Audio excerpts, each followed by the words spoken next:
So what did I think of Amazing Spider-Man issue 2? Wow, that is delicious. Finally, some good fucking food. This cover was a big improvement over the last one. Our hero and villain in full display against a blank city background, making the characters pop off the page, also giving a nice height perception of the battle, teasing what to come. Even the splash page feels like a secondary cover. You can tell Steve Ditko had a lot of fun drawing these two in the air. The story begins with a penis shadow stalking the citizens of New York. Seriously, once you see it, you can't unsee it. Is it a bird? Is it a plane? No, it's the Vulture! This old looking bastard can fly around New York without making a sound, making it easy to swoop down to steal valuable bombs. As the people of New York look on in fear, "You old bastard!" Of course, J. Jonah Jameson and the Daily Bugle, Now magazine, You serious? wants the latest scoop on our new villain, but the Vulture is too quick for anyone to get a decent picture. Meanwhile, the same conversation is being discussed at Peter's high school, as Flash Thompson, Moose, who the fuck is called Moose, mentions that Now magazine is offering a cash reward of the picture of the Vulture. This draws the attention of Peter Money Scheming Parker, as he's the only one to get close enough to get pictures of the Vulture. He uses an old camera that used to belong to Uncle Ben and gets ready to chase down the Vulture. Speaking of that turkey neck bastard, we see the Vulture in his secret base reading about the diamond transfer that's going to be taking place tomorrow in the newspaper. Boy, I hope transferring the diamonds goes smoothly. Best publish it to the whole population. It's like shouting, "Hey, I left my door unlocked, please don't steal anything." The Vulture uses the press's game against them and delivers a message to Now magazine, the radio station and the police headquarters that he's going to steal the diamonds. This may sound stupid, but it will make sense. As the Vulture flies back the base, Spider-Man is on his feathered tail and is primed for a picture, but the Vulture hears the click of the camera. He flips back around and kicks Spider-Man in the head, leaving him unconscious. He picks up his body and dumps him in a water tower as he leaves him to drown. Spider-Man manages to wake up in time. He tries to web sling out of there, but he's out of web fluids. He tries to call out, but the sides are too wet. He uses all of his strength to swim down and propels himself out of the tower. And just his luck, his camera is still intact and the pictures came out great. He debates who to sell the pictures to. He can't stop J. Jonah Jameson from printing faux stories about him, but he will get a kick that Jonah is paying him pictures of Spider-Man. He uses his spare time to add some modifications to his suit by adding web catchers to his belt, so he'll never run out of web fluid again. No way. We got you. Not a chance. He also has a theory on how the Vulture can fly, so he creates a little device to help counter this. But he's keeping this a secret, even to the reader. Alright then, keep your secrets. He takes the pictures to J. Jonah Jameson and he can't believe how good the photos are. He asks how he got them, but Peter will only sell him pictures if he doesn't ask him any questions. I ain't saying nothing. The next day, after school, Peter joins the gang as they observe the diamond transfer. New York City. The concrete jungle. If you can make it there, you can make it anywhere.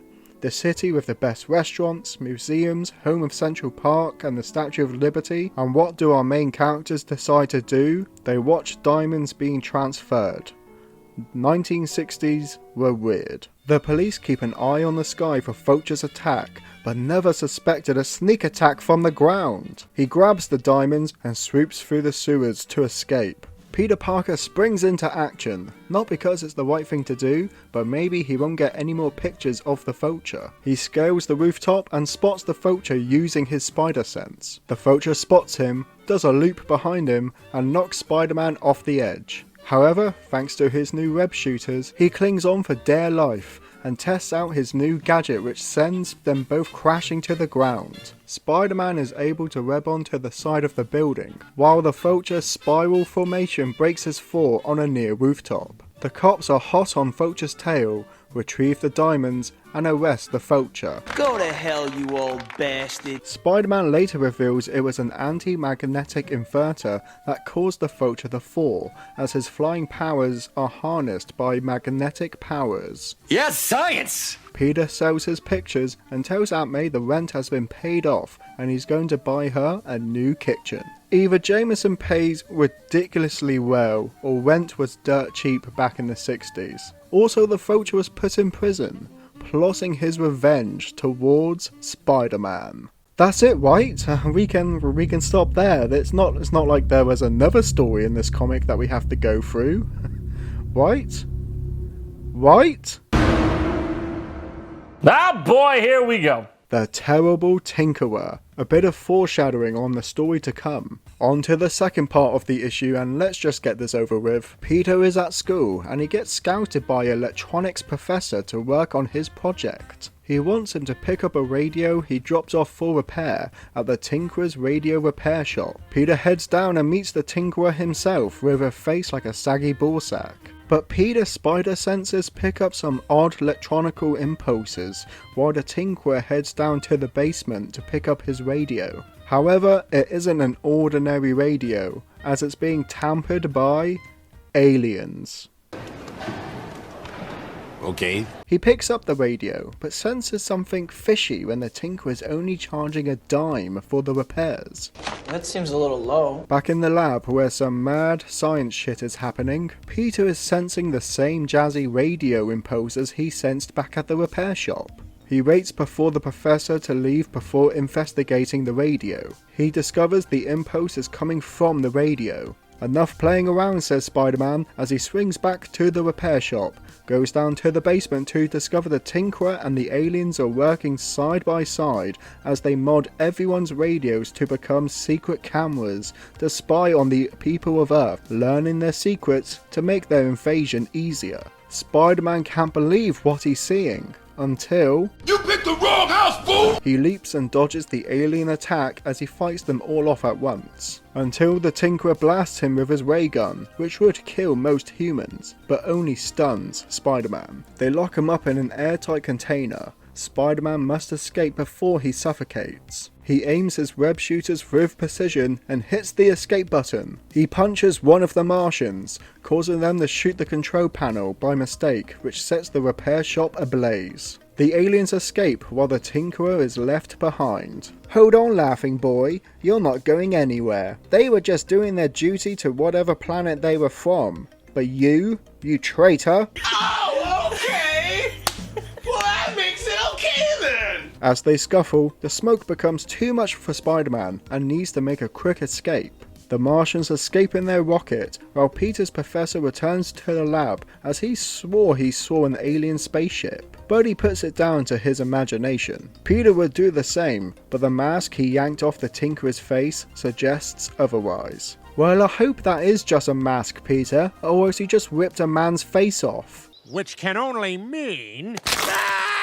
The Vulture story was a story, and I loved it. Vulture is just a crazy old guy stealing diamonds. The way Spider-Man defeats him is pretty weak and out there, but I love the way Ditko illustrated him. Just this creepy old bastard. I like the way the seeds are being planted for Peter's job working with J. Jonah Jameson. I know we're only on issue 2, but I hope we can put the money issues aside for a bit. I get that this character is breaking the mode of having money problems, but I don't want the main hero's motivation and drive defeating villains only for money. I know it's going towards a good cause, but great power comes great responsibility, not great money. The Tinkerer story was innocent and fun, but it didn't add anything to the Spider-Man character.